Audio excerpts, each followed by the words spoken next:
నమస్తే, welcome to Ankusam news.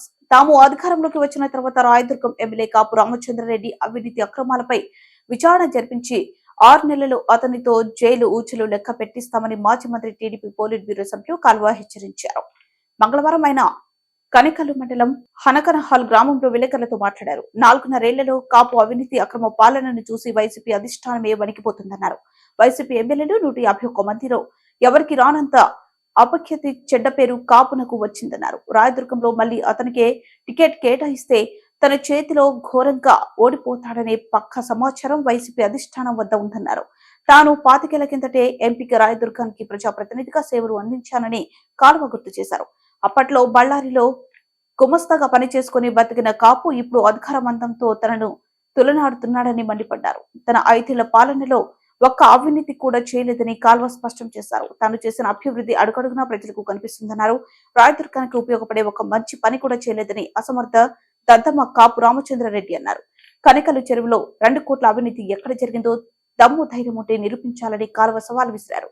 తాను 2024లో ఎమ్మెల్యేగా గెలుస్తానని, అదేవిధంగా కాపు చేసిన అవినీతి అక్రమాలపై విచారణ చేయించి జైలుకు పంపుతానని హెచ్చరించారు. వైసీపీ అధిష్టానము నిర్ణయం తీసుకున్నట్లు మనం పత్రికల్లో వార్తలు చదువుతా ఉన్నాం. కాపు రామచంద్రారెడ్డి 5 సంవత్సరాల అవినీతి పాలనలో మూటగట్టుకున్న అపకీర్తి వైసీపీనే వణికిపోయేలాగా చేస్తా ఉంది. అంత చెడ్డ పేరు తెచ్చుకున్నాడు. బహుశా రాష్ట్రంలో 151 మంది వైసీపీ ఎమ్మెల్యేల్లో ఎవరికి రానంత అపఖ్యాతి, అపకీర్తి, చెడ్డ పేరు కాపు రామచంద్రారెడ్డికి వచ్చింది. ఇతన్ని ఎన్నికల్లో పెడితే వైసీపీ తరఫున డిపాజిట్లు కూడా రావనే భయంతో జగన్మోహన్ రెడ్డి కాపు రామచంద్రారెడ్డి స్థానంలో మరొకరిని అభ్యర్థిగా పెట్టాలని ఆలోచన చేస్తున్నట్లు మనకు వార్తలు అందుతా ఉన్నాయి. మరి ఈరోజు కాపు రామచంద్రారెడ్డి చెప్తా ఉన్నాడు, కాలవ శ్రీనివాసులు స్థానికుడు కాదని. నువ్వు అక్కడి నుంచి వచ్చినావయ్యా? నువ్వు కర్ణాటక నుంచి వస్తావు. నేను 25 ఏళ్ల కిందటే రాయదుర్గానికి ప్రజాప్రతినిధి, పార్లమెంటు సభ్యుని. నా మార్కు పనులు రాయదుర్గంలో కనిపిస్తాయి. నువ్వెవడు అసలు? ఎక్కడి నుంచి వచ్చావు? నీ బతుకంతా బళ్ళారులోనే కదా. నేను పార్లమెంటు సభ్యుడు అయ్యేటప్పటికి నువ్వు ఎక్కడున్నావు? 3000కు 4000కు గుమస్తాగా పనిచేసిన వ్యక్తి కదా బళ్ళారులో. నువ్వు నన్ను విమర్శిస్తే ఎట్లా? నేనేదో అవినీతి చేశాను. నువ్వు 4.5 సంవత్సరాలు, దాదాపు 5 ఏళ్ళు అవుతుంది అధికారంలోకి వచ్చి. ఒక్కటంటే ఒక్క రూపాయి కాలువ శ్రీనివాసులు అవినీతి చేశాడని నిరూపించావా? చేతగాని దద్దమ్మవాయా నువ్వు కాపు రామచంద్రారెడ్డి. నువ్వు నన్ను విమర్శించేదేంది? నువ్వు అభివృద్ధి చేసావా? అభివృద్ధి అంటే అసలైన చిరునామా తెలుగుదేశం. మా చంద్రబాబు నాయుడు గారి ఆశీస్సులతో నేను చేసే అభివృద్ధి కార్యక్రమాలు అడుగడుగునా నేను చేసిన పనులు కనిపిస్తాయి. రాయదుర్గం కాలువ శ్రీనివాసులకు ముందు తరువాత అనే విధంగా అభివృద్ధి చేశారు. అది నా మార్పు అభివృద్ధి కార్యక్రమాలు. కనేకల్లు చెరువులో 2 కోట్ల అవినీతి చేసినానంటావు. రా, విచారణ చేయించు. నీకు దమ్ముంటే 1 రూపాయి ఎక్కడైనా అవినీతి జరిగిందేమో నిరూపించు. నేను ఈరోజు సవాల్ చేస్తున్నా. నేను మళ్ళా అధికారంలోకి వస్తున్నా, మా ప్రభుత్వం వస్తూ ఉంది.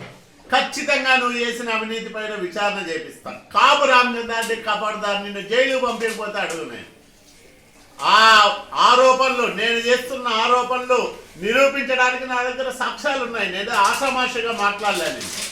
ఖచ్చితంగా నీ అవినీతి చిట్టా అంతా కూడా విచారణ చేయించి వాళ్ళ దగ్గర ఈ చిట్టా అంతా విప్పి నిన్ను జైలుకు పంపించడం ఖాయం. కాపు రామచంద్రారెడ్డి ఖబర్దార్. నువ్వు ఓటమి భయంతో ఇన్నాళ్ళు వణికిపోయినావు. ఇప్పుడు టికెట్టే రాదనే బెంగతో మతి స్థిమితం తప్పి ఇష్టం వచ్చినట్లు మాట్లాడుతూ ఉన్నావు. నేను తప్పుడు పనులు చేయలే, తప్పులు చేయలే. కాబట్టే ధైర్యంగా నిన్ను, నీ నాయకుడు జగన్మోహన్ రెడ్డిని తూర్పారబడతా ఉన్నా. మీ అవినీతిని, అసమర్థతని ఎండగడతా ఉన్నా. ప్రజా సమస్యలపైన బాధ్యతాయుతమైన ప్రతిపక్ష నాయకుడిగా నిత్యం పోరాడుతూ ఉన్నా నేను. కాబట్టే ఈరోజు ప్రజల్లో ఎక్కడ పోయినా నాకు విశేషమైన ఆదరణ లభిస్తూ ఉంది. నువ్వు ఏడబోతే వాలంటీర్లు, సచివాలయ సిబ్బంది తప్ప ఎవడన్నా వస్తున్నాడా నీ వెనకాల? ఒక్కసారి వెనక్కి తిరిగి చూసుకో. చీకొడుతున్నారు రాయదుర్గంలో ప్రజలు. ఇంకా బుద్ధి లేకుండా అనంతపురంపై ప్రెస్ మీట్ పెట్టి నా మీద విమర్శలు చేస్తావా? నీకు టికెటే రాదు, వస్తే చిత్తుగా ఓడిస్తాం. 50,000 మెజార్టీతో రాసి పెట్టుకో. 50,000 మెజార్టీతో రాయదుర్గంలో మేము గెలవబోతా ఉన్నాం. చంద్రబాబు నాయుడు గారి ఆశీస్సులతో వచ్చే 5 సంవత్సరాల కాలంలో అభివృద్ధికి చిరునామాగా రాయదుర్గాన్ని మారుస్తాం. శాంతి భద్రతల విషయంలో కఠినంగా ఉంటాం. తప్పకుండా నువ్వు చేసిన అవినీతిని బయట పెడతాం. నీ చిట్టా అంతా విప్పి నిన్ను జైలు పంపించడం ఖాయం కాపు రామచంద్రారెడ్డి అని నేను